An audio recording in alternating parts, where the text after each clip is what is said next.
डोली गांव में एक परिवार अपने प्रियजन को, स्वर्गीय भैराराम जी को अंतिम विदाई देना चाहता था, लेकिन जोजरी नदी का वो किनारा जो आज के समय में जहर से भरा है, उस परिवार को वो जगह नसीब भी नहीं हुई। कभी मरुस्थलीय इस क्षेत्र की जीवन रेखा रही है नदी आज मृत्यु का पैगाम बन चुकी। क्या सच में हमने अपनी इस जीवन रेखा को खो दिया है? आज राष्ट्रीय स्तर पर नमामि गंगे जैसे कई सारे अभियान चल रहे हैं जिसमें हजारों करोड़ों रुपए खर्च होते हैं, नदियों को पुनर्जीवित करने की बात होती है। वहीं दूसरी ओर राजस्थान की जोजरी जैसी नदियां इन औद्योगिक जहर की वजह से खत्म होती जा रही है। जोजरी नदी जो पुलडू गांव से निकलकर लूनी नदी तक लगभग 239 किलोमीटर तक की यात्रा तय करती थी, जोधपुर, नागौर और बाड़मेर के उन तमाम 16 लाख लोगों की जीवन रेखा हुआ करती थी। 10,222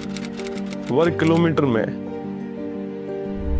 जिसका जल ग्रहण क्षेत्र हुआ करता था, 55 ग्राम पंचायतें और 75 गांव जिसके आंचल में पले और बड़े हैं। मैं अगर बात करूं डोली राजगुरुओं की, डोली कल्ला की, डोली खुर्द की, अराबा की, लूणावास की, धवा की, उन तमाम गांवों की जो उसके किनारे पे स्नेह से बसे थे, अब तो अराबा के उन तमाम बासिंदों को भी ग्राम पंचायत ने एक फरमान दे दिया है कि जल्दी से जल्दी आप गांव खाली करो, अपने घर खाली करो, कीमती सामान लेके यहाँ से निकलो, किसी भी दिन कोई बड़ा हादसा हो सकता है। ये नदी एक समय में जिसकी लंबाई, जिसकी दूरी सैकड़ों किलोमीटर में हुआ करती थी, आज के समय में 92 किलोमीटर वो कम हो चुकी है, जिसके आसपास के जल ग्रहण के क्षेत्र में भी 50% से ज्यादा कमी आ चुकी है। हमारी जोजरी बस अब एक कराह बनकर रह चुकी है।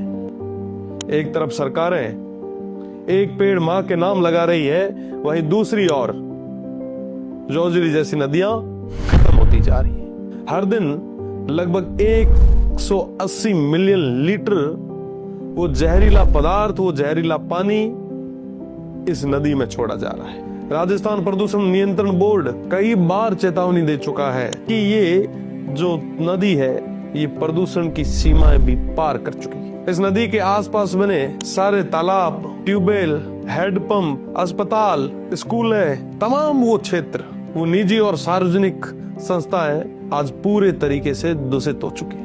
आज के समय में मैं अगर बात करूं डोली और भोजासर गांव की, तो वहां के लगभग 60% जितने लोग विभिन्न बीमारियों की चपेट में आ चुके हैं और विशेषकर त्वचा के रोग तो बड़े आम हो चुके हैं। वही हाल उन तमाम दूसरे गांवों के भी हैं जो इसकी नदी पे बसे हैं। लगभग हर गांव में आए दिन सैकड़ों कैंसर के केस सामने आ रहे हैं। आप विचार करें, किसी गांव में कोई नवजात शिशु होता है, उसे ब्लू बेबी सिंड्रोम जैसे खतरनाक रोग लग जाए तो उस परिवार के क्या हाल होंगे, उसकी रोती हुई उस माँ के क्या हाल होंगे।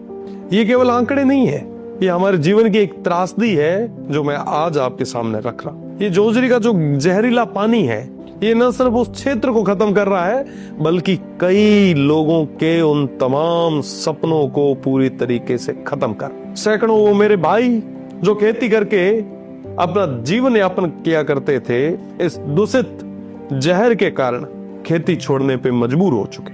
हम बात करते हैं ना जिस मिलेट्स की, ग्वार की, गम की, मोट की, मूंग की, इस क्षेत्र में उन तमाम चीजों का नामो निशान तक नहीं रहा। एनजीटी ने अपनी 2023 की एक रिपोर्ट में कहा कि इस क्षेत्र में हर साल 700 करोड़ का कृषि नुकसान होता आ रहा है। साथ ही साथ आप विचार करें कि इस क्षेत्र से लगती हुई, इस नदी से लगती हुई सैकड़ों किलोमीटर तक की जमीन पूरे तरीके से बंजर हो चुकी है। आने वाले समय में भी यहाँ पे कोई पौधा तक नहीं होगा। जाहिर सी बात है, पश्चिमी राजस्थान में हम बैठे हैं, हर व्यक्ति पशुधन पे कहीं ना कहीं निर्भर है ही। जोजरी नदी पे बसे हुए इन तमाम गांवों में जो पशुधन है वो भी इसकी चपेट से बच नहीं पाया। आज के समय में सारे पशुपालक, हमारे वो किसान भाई अपने उन मवेशियों को तड़पते हुए मरते देख। आज के समय में यहाँ के बासिंदों का, यहाँ के निवासियों का सब कुछ दाव पे लगा है। इनकी संस्कृति, इनके पशु, इनके त्योहार, सब कुछ दाव पर। दवा और डोली जैसे गांव, जहां पे एक समय में हजारों की संख्या में हिरण और तमाम जीव जंतु हुआ करते थे, आज के समय में उनकी संख्या घटते घटते गिने चुनी हो गई। 4000 से ज्यादा खेत इस जहरीले पानी की वजह से पूरे तरीके से बंजर हो चुके हैं। 60,000 से ज्यादा पेड़ इस जहर की वजह से सूख चुके।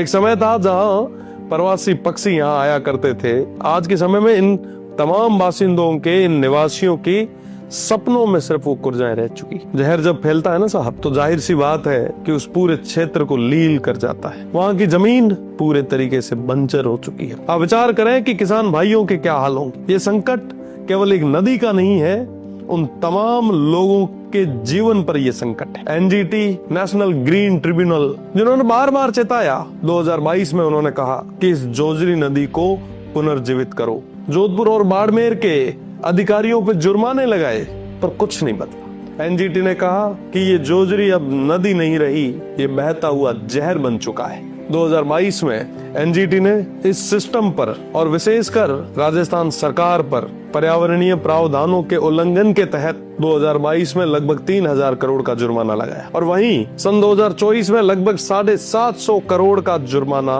एक बार फिर प्रदेश की सरकार पर लगाया। ये जुर्माना केवल पैसा नहीं था, एक चेतावनी थी इस लच्चर व्यवस्था पर, प्रशासनिक विफलता पर, किस तरीके से हमारे सिस्टम की निष्क्रियता, उनका फेल्योर यहाँ के इकोसिस्टम को संकट में डाल रहा। कई सारी मॉनिटरिंग कमेटियां बनी, बड़े बड़े सपने दिखाए गए, केंद्र सरकार ने 2 ट्रीटमेंट प्लांट भी लगाए, पर साथियों वो वहीं के वहीं रह गए। वो तमाम कमेटियां सिर्फ हवा में रह गई, धरातल पे नहीं उतर। मैं पूछना चाहूंगा तमाम लोगों से जो जिम्मेदार हैं, इस नदी की पुकार आपके कानों तक आ रही है? यहाँ के लोगों की वो पुकार, वो दर्द क्या वाकई आपके कानों तक आ रहा है?